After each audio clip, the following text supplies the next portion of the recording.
Here we go. We're live. We're live and video. In video. Hello, everyone. Good morning, good afternoon, good evening. What? It can't be all three of those. How does that work? I don't see. There I am. What a handsome devil. Thank you. No. Oh, What do you mean? me. You? Me. Look at that man. I'm like George Clooney. I could be a clone of George Clooney. George Clooney's crazy uncle. No. I mean, look at that. Seriously. George Clooney? Hey, you know what? It looks like we're faster. Yeah, well, yeah, a wired connection. Everything looks a little smoother. It does look a little smoother. So hopefully when folks get on here in a minute, they're going to tell us everything's smoother. Yeah. A little bit Smooth. happier. Yeah, so we've been working. I say we. I probably shouldn't say we. You've been working. I've been working on... I did provide the connection. Thank you, Bob. That's very, very gracious of you. So we have a few challenges this morning. I forgot to bring my third-party webcam. I just left that at home. And for a while, Bob was super freaked out that we were going to have to sit like right next to each other. Like, I think he was ready to cancel the stream. I was going to walk out. Were you? Yeah. Like, seriously, like if we had to sit next to each other, like if I sat right here next to Bob. I have I have a space requirement. You were invading my personal space. Bob, we're at like 140 episodes of a podcast together. And my mom invades my personal space. Okay. And we have a slightly more than 140 episodes with my mom. Okay, fair enough. Yeah. Okay. She has to blow me kisses. Wow, that is not nice. No. Jeez. No, That's shocking, Bob. That is I'm probably exaggerating slightly. I've never known you to exaggerate Right. at all ever. Okay, so we have improved some things. At least we hope we improve them. We've got a wired connection here at Bob's house that should help with some of the. We've had delays. We've had little hitches in our giddy up within the stream itself. There's now a chat bot that I've added. Ooh. Yeah, it's crazy. I think it's working. What does the chatbot do? You type in, look at that. You type in commands like bang uptime, and it tells you how long we've been streaming. There's a whole bunch. Oh, holy crap. I'll share all of that out. I don't know how to do that. Oh, wow. There you go. You can find a list of all the commands there. So that'll help you as we continue to add more and more functionality to our stream, to our chat bot, to make it more interactive. What's the little sword thing, the little green sword thing? What's that all about? We can hover over it. Oh, that means it's a moderator. Oh. So there's badges for all these different people. Like I've handed out VIP badges for some of the folks that have been here. Am I a VIP? You did not give me a VIP badge? You suck. What was that? Well, maybe that's why I didn't give you a VIP badge, Bob. Because I have a bad attitude? Because you hurl insults at me. So you got to earn it. Yeah. I got to kiss your ass to get a VIP badge. You just have to show up. Be respectful. Contribute. So, let others speak when it's their turn. You're in a roll today, aren't you? I am. I came fired up and ready to roll. You did. Pretty excited. So you're setting the bar pretty high for me, Josh. I don't know. So if you can do those things, Bob, then maybe I can get a badge. Yep, maybe. We'll badge this, okay? I don't want a badge. Well, fine. You can stick the badge where the sun don't shine. That's fine. Okay, who's the newest viewer that wants a VIP badge? I'll just hand it out to them. Oh, since Bob doesn't give want my it. badge to someone else. That's fine. Jeez, let me see. Let's see who's going on here. Please do. Yeah. Commander Root, Community Showcase, Emaru, Kraz 457, and Avocado Badado. Badado? That's who's on. Potato? VIPs. We have some VIPs in the house. Agile Jamie Collins, Scrum Sarge, as always, rocking the house. I can't believe you said that. There's VIPs in here. I'm taken aback. I'm disappointed in you, Josh. I really am. Is that shaming supposed to work? No, I'm just. It's sadness, actually. It's just sadness. There's a little cloud over my head. So Bob and I have been both trading the sympathy / pity card that we've been wrestling with. What are you doing? Are you printing? This is a live stream. What is? Oh my gosh! I think we know why Bob doesn't have a VIP badge. He's printing in the middle of our stream. So I'm sorry for those of you that were trying to hear what we were talking about. I couldn't hear because Bob's printer was going off in the background. So, all right, Scrum Sarge, who does have a VIP badge? By so how do you Bob? Keep? Oh, I want to get to Scrum Sarge's Scrum Sarge. Thank you. So, how do you keep yourself from being crushed under the weight of leading an agile transformation? Can I answer first? Alcohol? Alcohol. yes. That's where I'm going. Drink yourself into oblivion, Scrum Sarge. Right? Watch, what is it, 2.5 Men or something like that, right? Like Charlie, just drinks and drinks and drinks. So alcohol. And what, Scrum Sarge, you're in Texas, so what's the favorite tequila? Tequila, sounds good. Tequila. So drink a lot of tequila. Or another strategy, now I'm being serious, is gifting tequila bottles to the entire leadership team and get them toasted. So that's another way to survive. They could be happier that way. Full of fantastic advice this morning. Bob Galen. There you go, everybody. Get everyone drunk. No. In all seriousness, I mean, I struggle with that same question, Sarge. We need to, I think one serious idea is to, get a mentor, get some people in your professional network, coaches, Scrum Masters, friends, colleagues who you can cry on their shoulders a little bit, and you can use them as sounding boards, and you can vent to them, and they understand, they have empathy. They're not solving it for you, but they're just being there for you so that you can sort of get it off your chest. So I think it's that. Another serious idea is to get out of the game sometimes. So don't slog at trying to transform the universe every day.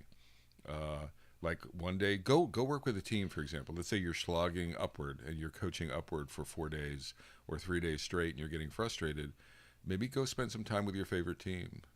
Go attend a retrospect. So go look at the good stuff. And every transformation has good stuff. So go remind yourself that there is good stuff happening would be an idea. What do you think? When Bob and I first started working together, we were working through an agile transformation at a challenging company. And there were pockets of success. And Bob, over and over and over again, just kept telling me to be patient. Because I said that? You did, at least 100 times. What happened to me? I don't know. You were helping me. You weren't operating in an... But so Bob taught me to be patient and find the little wins, because I wanted everything to happen overnight. And I was super hyper aggressive.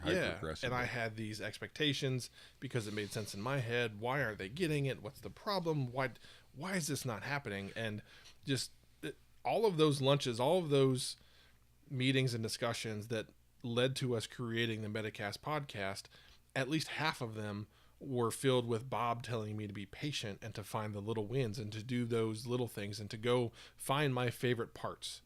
The other thing that I found when I was at Dude Solutions was I would do exactly what Bob did. I would be in meetings all day long, and it would drive me crazy, and I would be frustrated because I would be spending an entire afternoon with this part of the organization that was nowhere close to Agile and was our major blocker. But what I would do, and my team eventually just got comfortable with this, I would just go sit with the team. So every team had a row, and I would just go sit there. And I would sit there and listen and watch. I would do everything. I just wanted to be the fly on the wall, and I wanted to soak up that energy that I love about software teams and building products and everything that they were doing, and the excitement and the happiness that they were getting from building and working together. That fueled me. So I would go off and do the things that were hard and frustrating because I knew that's what my role was. But every day, at least once a day, I would go sit with the team and just soak that up. Yeah. And that would heal me and fuel me for the next day. Absolutely. I forget, and it's not just, it's what's in it. So you and I had different styles, and maybe you were pushing hard. Yeah. But we were like-minded when it came to driving excellence. Mm-hmm. We were like-minded when it came to the passion for agility. So that's the other thing I'm saying. You don't have to be clones of each other, but Right. find people who are passionate, and then you learn from each other.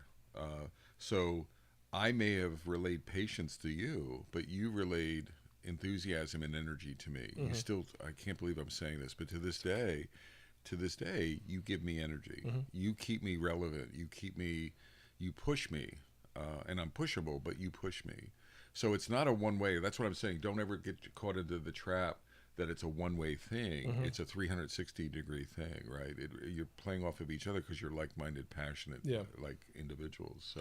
And I think the big difference was you had been around the block a lot more than I had, and you had seen all of your work pay off in time, and you knew what we were doing was going to lead towards the victories that we expected. I hadn't been down the path as many times as you had, so I expected that instant gratification, right? I go back to when I'm educating teams and developers to have patience, and I try and get them to realize that you've been working with computers, that you go in and you change a line of code and it's working. Right. People don't work that way. Organizations definitely don't work that way. It takes people long enough to build new habits and to shed old ones. You compound that exponentially to get an organization that's made up of hundreds of people to make that same change. And you just have to be patient and find the little wins. The other thing is look back. I don't know, Scrum Sarge, you'd have to look at your personality type or be sort of self-reflect, be self-aware. Speaking for me, I have a weakness in that I don't look back enough. So it is a weakness. I'm always chomping at the bit to do more forward, to improve, and I don't look back behind me often enough to celebrate the successes I have had, the small victories, the small wins.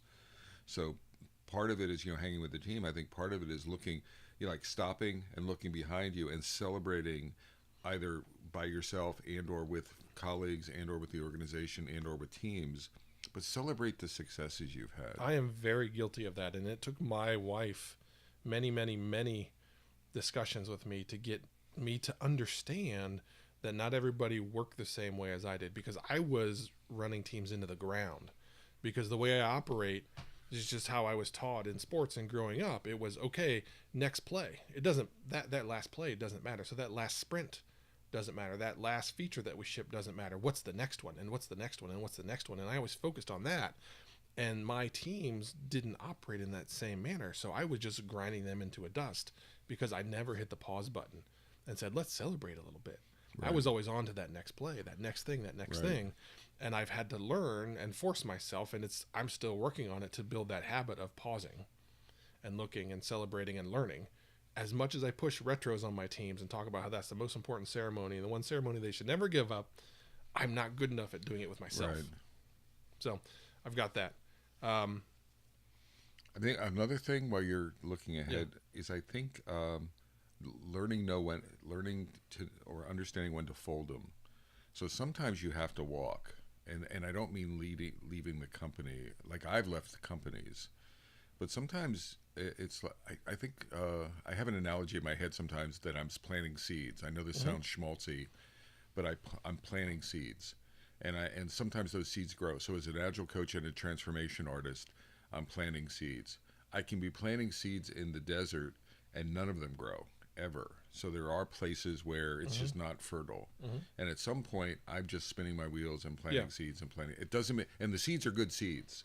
The seeds will grow in other cultures, in other environments, but they won't grow here.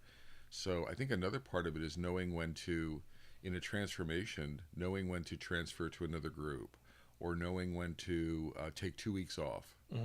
Just stop and just walk away and do something else if you can. At Teradata, I literally... Yeah, I was going to bring that up. I literally... recognized I walked with... I voted with my feet. Right. And I'm not saying it was good or bad, but at some point, I was just like, this is not a fertile... So I have a really good message, and it works, and I've seen it work, and it's not working here, and it's not actually about me. Right. I may play a part in how I'm presenting the seeds and how I'm planting the seeds, but at the end of the day, I'm planting them in macadam. I'm planting them on brick sidewalks. Right. They're not going to grow. So I can do that for 2 months, or I can do that for 20 years. Yeah. Well, and just as you said, at Teradata, you saw that and you recognized that we were in the desert because, again, you had been around the block Right. more, and it was clear to you that the effort required to turn the ship around Yep. was gigantic. And I was young, headstrong, and a little bit stubborn. I'm like, Bob, I'm gonna plant this seed in concrete, and it's gonna grow, and I'm gonna keep watering and Right. watering and watering and watering and watering, Right. and it'll grow. And you're like, you dummy, it's not gonna happen. And so it was probably a year or so later that I left, and I look back and I'm like, oh, I get it now. I Right. see why Bob left, and I understood. I didn't understand Right. when you left, but it took me another year to get there and figure out and understand what you discovered a Right. lot quicker than I did. Now, Scrum Sarge, I'm not suggesting Scrum Sarge is in a company, a nice company. He's got a great role. I'm not suggesting leave the company. I'm suggesting, though, sometimes walking away or doing in a large company, you can transfer to another division. You can transfer to another org. You could swap coaching roles with another org. You can be pretty creative in giving yourself a new landscape to recharge your batteries, right? So there's one thing that Scrum Sarge and Jamie are going back and forth about. So they both generally enjoy their job. So that's one common theme that they have. And there've been so many times, and even with all the things that I do right now, like I wake up in the middle of the night with solutions to problems. I've had the most fun when I was a developer and I was wrestling with some terrible architectural issue that took us forever to figure out, and I didn't discover the solution until I woke up at 3 a.m., sat up straight in bed, ran downstairs, wrote something down. My wife's like, what in the world are you doing? And I'm like, I figured it out. I had a eureka moment in my sleep. And those are happy times for me. So Right. I don't know if these are happy times for Sarge and Jamie, but those are moments that I was happy. I was enjoying it. I had a big problem. I like to chew on big problems. So that's good for me. I enjoy that. Now, there's times where, as Eric Hannon will tell you, I take on too many problems. I'm wrestling with too many things at once, and my work in progress limit is not where it should be. But I don't know that it's bad to have something like that is on your brain. I mean, I think it can. So the thing we haven't talked about is like work-life balance. I'll use that term, where I know you. I'll try to use you as an example, but I've got issues. No, but I know you and your wife are involved in sports. I know you have outside activities that you're passionate about that have nothing to do. You may be bringing agile principles to them, but they have nothing to do with software and technology Right. and Scrum or anything like that. And so you have a balance, and I do think Oh, I see what you're saying. Yeah. I do think we have to ward against being consumed. I'm waking up in the middle of the night dreaming about problems at work, and it's not a good so you could look at it as it is a good thing. I'm passionately engaged at work, but I also look at it as like it scares the crap out of me because I'm like I need work balance because I don't have a lot of hobbies, so it drives me to say I need to do something outside of work. I need success patterns like my writing or streaming. Right, so we're talking about agile, but we're getting a sense of we're building a sense of community. You're getting a sense of contribution, so it's orthogonal to agile. It's not in the trenches. So it's finding ways. It's not just hanging out with people, but it's finding ways to just have a fuller life or to contribute or to get sort of energy back. Right, and I think I can get consumed by work. And that could be church, that could be hobbies, that could be something, whatever people want. That could be family, but yeah, I do think it's easy. I was talking to someone about potentially joining their company as a leader, and I haven't done that for a long time. And he mentioned something to me about how intense it was, and that was coded language for me to say they're going to want my brain in every energy particle I have 7x24, and I'm not saying it's bad, but I'm like, do I want to? There's a danger into being consumed by one endeavor, and if you're in that situation, you have to find you want to get yourself out of that situation. There's a time and a place for it. Yeah, I think back there right after I got out of school, and there was a period where my wife and I were just dating. We weren't married, we didn't have kids, and I had a job with a group of people that I really enjoyed working with, and we were doing some fun and exciting things. We were doing software as a service before software as a service was a thing. It was in the .com boom. We had a cool domain and a bajillion users and blah, blah, blah, blah, blah, right? All those things. And that was fun. But now that's not what's right for me. Exactly. That's not what's right. That's not that all-consuming thing. Knowing you probably isn't right for the way you want to roll as Bob Galen. And I don't, my energy drivers outside are linked to work because I'm so passionate about the work. So like I had a call yesterday about setting up a volunteer team to do an Agile coach camp here in Raleigh. And I think we talked, I think you were we talked about it. But the point is, it was an hour, and I'm starting to get really excited about the possibility of next year in the fall having a local coach camp. And to put a volunteer team together and to facilitate that and etc. And that's sort of a community. That's a volunteer activity. That's a community building activity. It's related to Agile, but it's not my day-to-day work. Right. And I go back to the thing that you and I both talked about in our full-time jobs. We both found ways and places to go to absorb energy from the things that we like, the things that we enjoy, the things that power us. In my job at Dude Solutions, I found that. I found it was just being with the teams, watching, listening to them solve problems, argue about silly, ridiculous formatting issues, that just put a smile on my face. As ridiculous as it was, it was the stuff that, is enjoyable. And now what we've transitioned to is, for me, it's the stream. So I'm enthused by the people that are on here, the discussion everybody's having together. You and I are talking about it, but there's dialogue happening between folks that are helping each other. And that's that coaching thing. I think we both have a similar fuel, that it's coaching and support and community and helping others achieve their success. That's what powers us. That's what we do for a day job, but we also like to just help others. So that's that thing that we do. That's why we do the podcast.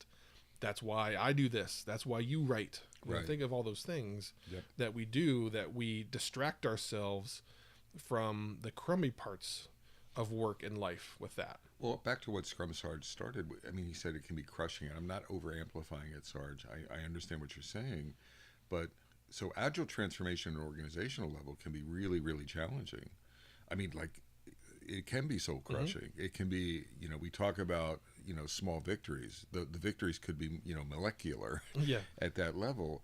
So let's say you're in a really challenging environment like that. That puts pressure on you to counterbalance. So now I have a huge energy suck, and so I need to counterbalance that energy suck. So so the work-life balance, that's not the right way to say it, but you have to recharge based on the suck that's happening. So if I'm like an organizational transformation coach, I need to be doing more to charge my batteries, because the natural phenomenon is they're gonna try to suck my soul out of me, right? Right. It's going to be soul crushing, and it's going to affect my ability. Now I become it's a self-fulfilling prophecy from the point of view of now my soul is crushed, which is going to affect my effectiveness, right? So I've almost have a fiduciary responsibility to recharge my batteries so I can be more effective in that challenging situation. So I'm saying there's sort of a check and balance that has to happen. The harder it is, and it's counterintuitive, the more we need to recharge. And the common thing that we all seem to wrestle with, and Brave Dave even points it out, about how we will coach others to find that sustainable pace. Unfortunately, there aren't many people coaching us. So we have to be that good shepherd. That's why I appreciate Eric and the number of times that he's hit me up on Slack. You appreciate Eric? And come on. He has virtually slapped me in the face and been like, Eric, what are you doing? Why are you doing so many different things? Get a stinking work in progress limit. And I appreciate that, because that's the coaching that I need. So that's what I'm hopeful that this community can do for each other, that it's hard for us Agile coaches to find folks to put the guardrails on us. So I'm hopeful that we can help each other put guardrails on each other, and provide that little bit of sanity that we're trying to give to our teams, that somebody can give it back to us. So that's one of those cool, exciting goals that I think we can do for each other. That's something that I'm actually working on a blog post, and I'm thinking about how we transform this stream. Sarge, see you, sir. Take care. Go recharge those batteries and coach the crap out of everybody. Well, the other thing that Sarge is doing, and I'll see you, Sarge. So we need to move. It's not just we're better at coaching teams than we are ourselves, but it's moving from slapping our gums together to doing it, right? And so it's coaching ourselves. Mm-hmm. But even if we know, to me, there's a step of knowing and then doing, and we need to do, right? Yep. We need to become doers as coaches. So we're talking about recharge batteries. We can talk about it for the next 5 hours or 5 days, but getting off your ass, and doing it is, but that's sort of that. Take it. We have to take action, mm-hmm. right? And I just remind ourselves to take action, and then it's almost like just stepping out.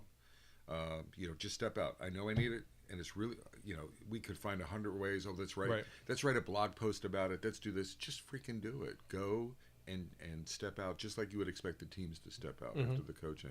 All I'm extending is the do it aspect, right? And so, like I said before, Scrum Sarge said he had to leave, and I wanted to say bye to him. And thanks for swinging by.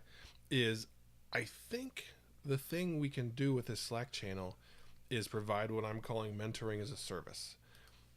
I think through a lot of the questions that we get here in these discussions on Twitch, and I think through a lot of the questions that I've tried to help people with on Slack and different channels, people are trying to find that coaching, that mentoring, and it's hard. Who do I go to? How do I find a mentor? What do I do? Yep. Can this transform into, we are your mentoring as a service? You come to this place and you ask the questions, you ask for help. There's a support system. There seems to be a gap there that a lot of people are wrestling with. I stumbled into getting help from you. Right. Eric and I help each other, right? And other folks that are on this stream, I think they keep coming back because it's a support system that they have struggled to find locally. Absolutely. So we're growing one together. And is that really what we're doing here? Right? When I first started this, it was, well, let's just answer questions because we were having fun doing it at conferences. But I'm starting to recognize a need, and the number of people that are trying to get into this space that are agile coaches or scrum masters, and they don't have a coach for themselves, or folks that want to get into the business. So there's a ton of people that I've talked to that are trying to become a scrum master. Right. The thing that's interesting is there's no traditional path to becoming a scrum master. Like, you don't go to university and get a degree in scrum mastery or agile. Right. You're a developer, you're a product person, you're a project manager, you're something. So everybody has to transition from some skill or some experience into becoming a scrum master or agile coach of some flavor. And there's no path. So can we be that group that supports people in making that transition and helps them answer questions, figure things out, get pointed and connected to the right people? And I know there's a ton of Slack channels that are out. Well, not a ton. There's 2 that I know that are out doing that. Well, it's a combination of, if I were to say, the combination of like the Metacast, and then the Metacast has created a community, mm-hmm. and then the streaming, and you're starting to create a community here. Mm-hmm. So it's something as a service, whatever you want to call it. Maybe it's collaboration as a service, but then there's agile collaboration as a service. But then there's this sort of this community building, where, and I think this is starting to move that way. And the Metacast couldn't do it because there's no Slack channel and it's not real time. Well, it's not a 2-way, right? It's a one-way. It's us talking. So this is 2-way, and then people start. Part of the community building part is then you and I stop answering the questions. Then other people start connecting offline. It's like Eric could coach Scrum Sarge mm-hmm. offline, mm-hmm. and then they come back on, and then the newbie comes in, and then they start chiming in, and then so it really is that sort of, it starts. People are growing not just by listening and not just by you and I answering their questions, but building all of our experience. Right, you get better at coaching by coaching. Yeah. Right. So can we create a community vehicle? And I think it's not just the streaming; it's the Slack channel. Yeah. Right. It's Slack plus that, plus whatever that can do that. Yeah. Yeah, and that's the thing that hit me over the past couple of days, really over the holiday weekend, was this has transformed into something a little bit different than what I thought, and I found that to be exciting. And that's why in that LinkedIn post I put up last night, all I said was you and I were co-hosts. Right. And I wanted to highlight that the real stars of the show are everybody in chat. And that's what's going to make this a success. I'm going to show up every Tuesday and Thursday and hit the start stream button. But that's an event for people to go to and have a dialogue and a discussion with friends, colleagues, coworkers, mentors, mentees, right, things like that. But I want to keep the highlight on that, because that's the thing that scales. The thing that doesn't scale is you and I talking and answering questions forever.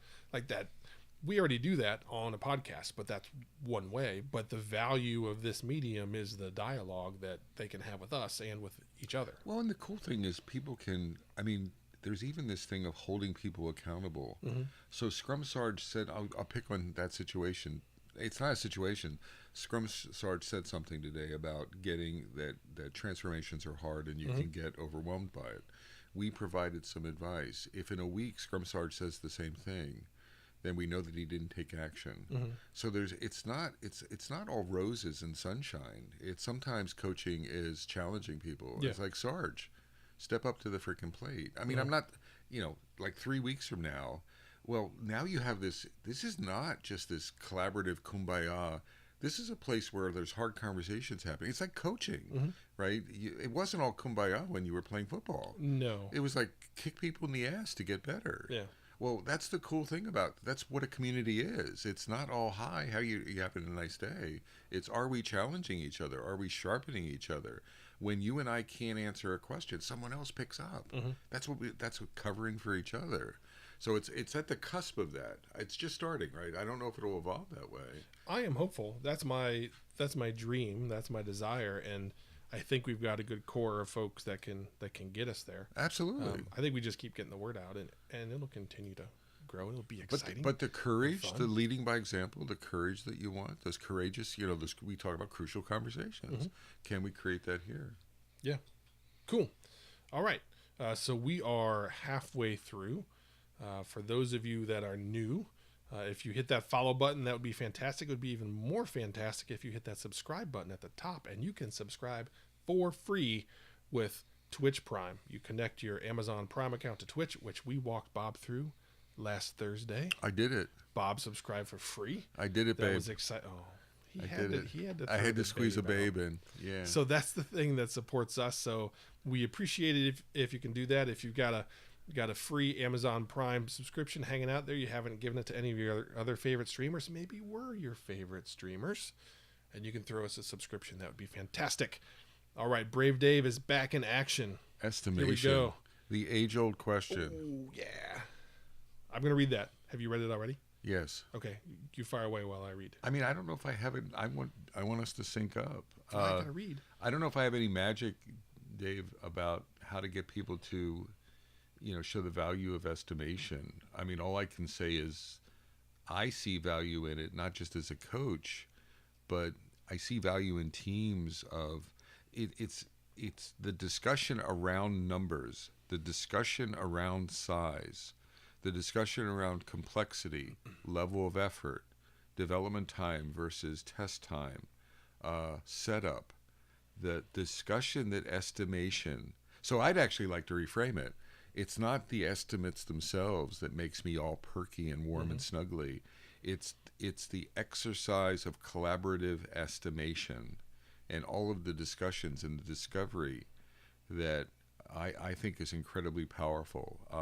And then driving workflow, even like saying this is a big story and we can only do one of these, and then we need to fit, and we have the capacity to do two smalls. So we can only do a big and two smalls in the first few days of the sprint.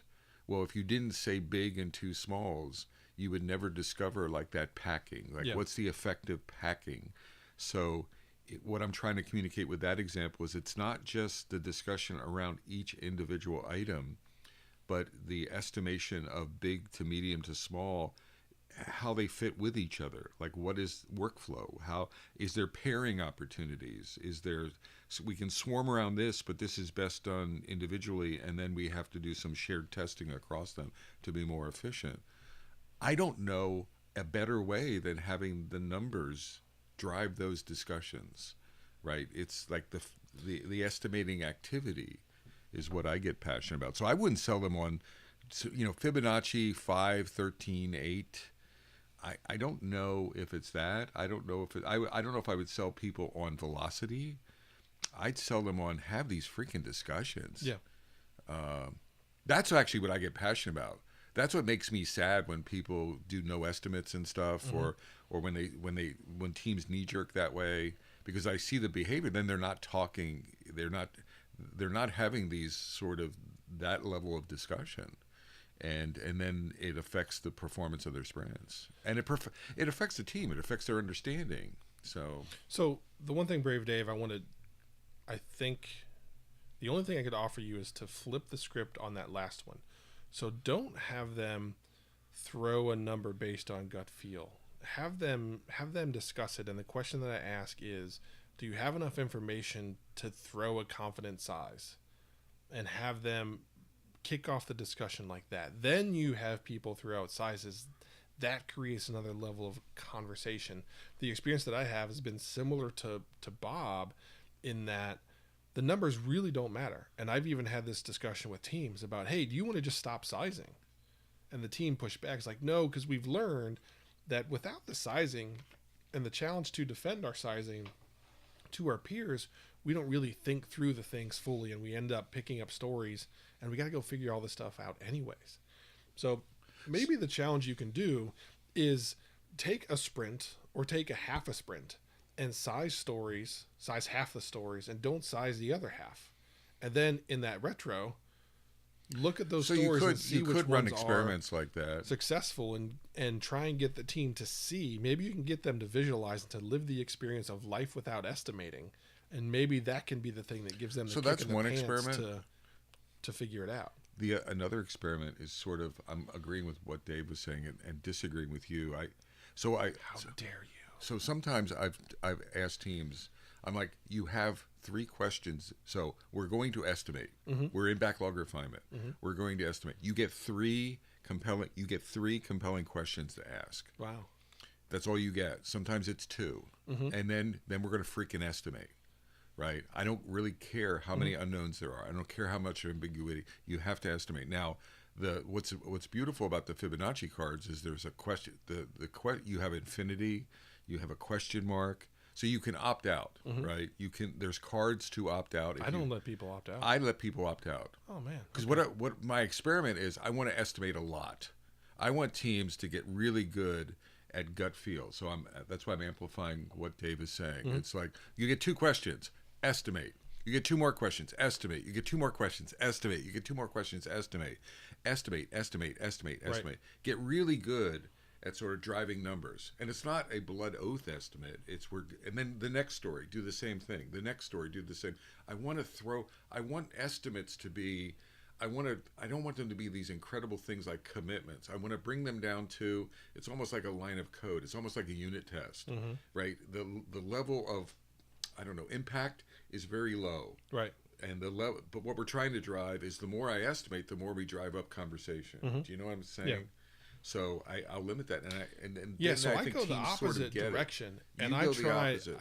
I basically, I don't say it, but I give teams like 2 rounds. So I try and drive the conversation of, okay, here we go, we're gonna size it, and then there's folks on opposite ends of the spectrum. Maybe one's a 3 and one's an 8, and then I drive the dialogue there. Like, okay, size one more time, and we're done. Yeah. And if we're still off, there's some 5s and 3s. Okay, are you cool to go with a 5? And I try and focus on the conversation. Yep. Minimize the estimates, whereas you do the opposite. But I let the estimates drive. Right. Yeah. I don't care. Yeah. It's just a number that's talked. Right. A number that's talked. You know what? I hate Eric sometimes because me too. Because he brought us back to center. Damn him! And he said something like really agilely. He said, "Have you asked questions to the team about why they don't like estimates?" That's a preposterous What the suggestion. hell is that? You don't ask people what they think, Eric. For God's sake. Have we not taught you better than this? Oh, man. Oh, my God. That was the first thing we should have said, Eric, so don't let it go to your head. But, yes, you're right. We should sort of do some powerful questions of the team to figure out what the hell's going on in there to them. You and I just dove in and made assumptions and started running with them. We're jerks. We're good at that, though. You know that? Good at being jerks? No, just okay. good at riding something. Yeah. So I hope folks don't mind. It's who we are. I'm not like that naturally, but Josh is sort of. Oh, I know. I just have spoiled him, right? It's just, I was like an Eric-like coach, and very thoughtful and non-prescriptive, and I met you, and I ruined him. And you ruined me. Yeah. So I'm working on getting back to my roots. I'm sorry, everybody, for ruining Bob Galen. Eric, maybe you can help me. I don't know. I may be beyond hope, but maybe you could coach me. Take me under your wing, baby. Baby. Why did you have to call him baby? I did. I don't. I did. All right. Whatever. I can't wait to get it's out there now. It's out there for you, and the emoticon's going to be baby. That would be fine. Yeah. What's an emoticon?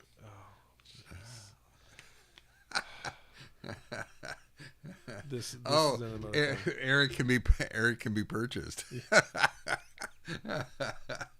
Cool. So we have like a reciprocal coaching, Eric. You can charge me and I can charge you. So we'll do like a recursive coaching. As long as it's net zero, right? Exactly. Brave Dave, what is he? Yes. Oh yeah, okay. So I've been wrestling with that a little bit. I've been introducing sizing to some new teams. And I just really push on having it be relative and getting time out of the discussion. So what I do is I did this yesterday. So I lined up, there were 10 or so stories that were out there that were not sized at all. And I said, okay, which one of these is somewhere in the middle? Which one of these is about the average size of work that we're going to do? And they pointed it out and like, okay, cool, that's a 5. That's going to be our midpoint.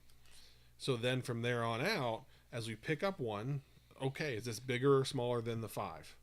Smaller. Okay, cool. Is it the smallest unit of work that we would ever do? Because that's going to be our 1. So in between there, you've got a 1. In between the 1 and a 5, you've got a 2 and a 3. So where does it fit? Right. And then you just keep going through that. You start to develop these buckets. So just getting out of complexity, time, all that stuff. It's just, let's just look at these things. We talked about the fast food sodas. We talked about t-shirts. We talked about all those things. And actually I ran into a situation where, because I always use the fast food sodas because it just makes sense in my brain. Like if you go to Burger King or Taco Bell or McDonald's or wherever you go to get your fix of fast food, you want a large soda or you want a medium soda or a pop if you're up north. Jamie Collins, I don't know what they call it over in England, so you can... Coca-Cola. Actually, I have friends from the South that call everything a Coke. Oh. And they would come over and say, hey, what kind of Coke do you have? Like, well, we've got, like, Coke and Diet Coke. Yeah. Well, like, do you have Sprite or Dr. Pepper? I said, well, that's not a Coke.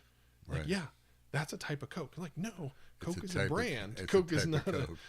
but anyways, so I do that, and there was this guy that was like, I actually know the number of ounces that are in each size fast food. I'm like, oh, okay, well, we'll find a different analogy. So that was the first time I'd ever run into that. But that's the fizzy drinks.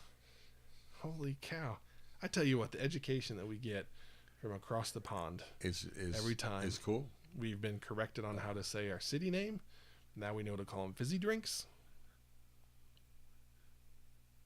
What size fizzy drink? Yeah, okay, cool. Okay, here we go. All right, I'm catching up on the... I mean, I think the wrap up for here. or not a wrap up, but I think it's estimate a lot, relatively, emphasize conversation, maybe sell the team on the experiments, Agile Dave, of just, we're going to take the next 2 sprints and not focus on commitments or not focus on time. We're just going to estimate our asses off. We're going to just use this we're just going to try to get as good, relatively sort of non-commitment, right? It's an experiment to get insights into relative estimation, and we're going to emphasize conversations. Why don't we try it for a few sprints? We'll keep track of the numbers, and that's it. Yeah. In fact, we'll even remember at the Dude where we had to sign that thing to make progress. So maybe sign something in front of the team to say, this is just an experiment. We're going to read the books, and we're going to try it for a couple of sprints. And we're not going to get wrapped around. Our history is wrapped around the axle on numbers. We're going to let that go for 4 weeks. Right. No one is going to allow themselves to get wrapped around the axle for time and date and estimates, period. At the end of 4 weeks, we will go back to whatever that mindset is. Can we just go wild and crazy and be free and see what happens, right? And run that experiment. So, Brave Dave, I think... Dog points. Oh no. I loved. No. Marmaduke. Eric, you Eric, did it. Eric. Why'd you dog mention points? Gummy bear points. We used gummy bears and gummy worms early. This was in the early days that gummies were popular at one point. Gummies are not popular anymore? I don't think for estimation kids? they're popular. Oh, they're always popular for kids. Cross says something about digging into that fear. That would be a really wonderful extension of what Eric was saying, is not just ask the question, but dig a little bit deeper into what are you afraid of?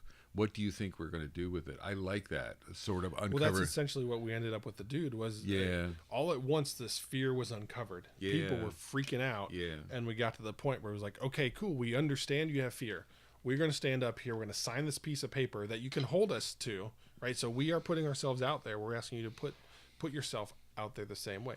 I think that's the one thing that it's just, as we talked about earlier, is just patience, right? And recognizing it's going to take weeks, if not months, for those teams to get over the hurdles. What Kraz is suggesting is understand the hurdles, make those hurdles known, get them on the table, then you can work together with the team to address them. I was thinking of these fear cards. That's a really good idea, yeah. No, but they don't cover that. But you could make a set of fear cards, like estimation fear cards. That's really good. Like, what are you afraid of? Right. You're afraid of being wrong. You're afraid of the data being used against you. You're afraid of not knowing, right? And saying, I don't know. You're afraid of... So you could almost make a small set of cards that talk about estimation fears, and then use those to mine the conversation with a team, which is sort of a variation on what she's doing with these generic team fear cards. I think I'm inspired, Kraz, by that. I think I'm going to work on something like that. And again, it's not the magic of the cards; it's driving that discussion of how do we surface, and the team may have different fears. So how do we figure out where are we in order to remove those barriers? And I think once you get those things on the table, then that community can work together. So that community you have that is your team, somebody might be afraid of something, and they might not know the guy sitting right next to him is afraid of the same thing. Oh, I like what Jamie Collins said. He has estimate. Did you see that? Yeah. Too freaking big and no freaking clue. Exactly. And I'm afraid of big things. So my fears could be, I'm afraid of too much work. I'm afraid of not having a clue, right? And I'm afraid that I don't know, that I pick poorly every time, right? Cool. So get that on the table, and then it won't be just you, Brave Dave, that's trying to fix this problem. You can enlist the help of the team, and they can help each other. They can support each other. Yeah. Once you get everybody comfortable and having that discussion and get things on the table, people are going to help each other. And I think you'll be surprised at how potentially quickly you get to a resolution because everybody's on the same page now. We have this problem. I like the way, Eric, so you and I went, all seriousness, you and I went to tactics, and they're valuable tactics, right? But then Eric brought us down to root cause and asked the team. And then we had this wonderful community variation of like, then look for fear and stuff. Yeah. This was a really cool conversation, folks. I just like this. This is indicative of how nice this community is. It is. So I'm applauding everyone except Josh. That's fair. I mean, that's why you don't have the VIP badge. It all comes down to the VIP. I'm just a person. I'm not an important person. I wonder if I can just strip all badges from you. You can take whatever you want from me. Just take it all, Josh. I'm still the wonderful Bob that I am. Okay. Wonderful. Yes. Wonderful. Brave Dave. We're glad everybody could help. That's why we're here. That's the goal of this. So let us know how that goes. Come back whenever you come back again, and let's. Oh no, Jamie just posted a link, and it's photos. I'm a little afraid, but I'm going to click anyways.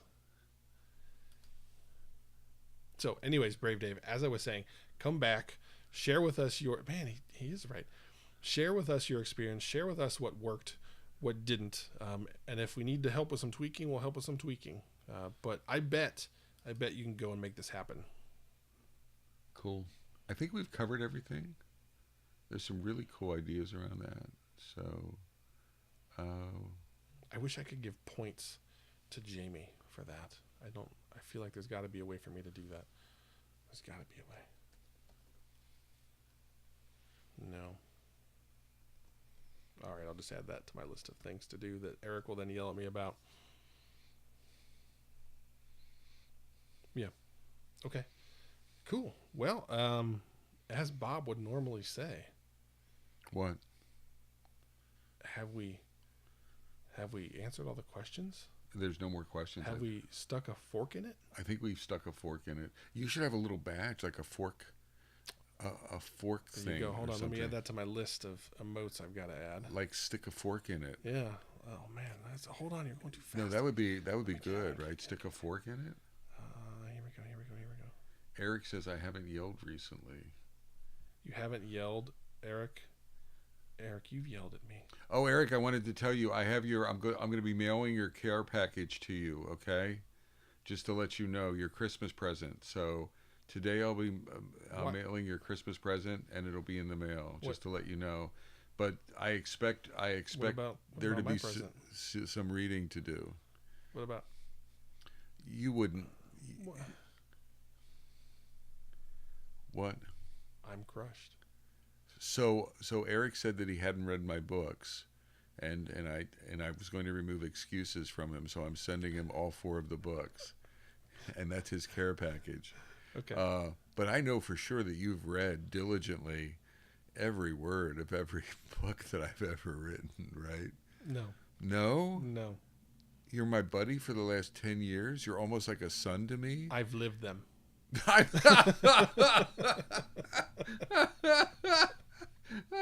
It is Jamie. It's shake and bake time. It is. Yes. So what? Do it. What? From beautiful downtown Cary, North Carolina. I'm Bob Galen. And I'm Josh Anderson. Shake and bake. Take care, everyone.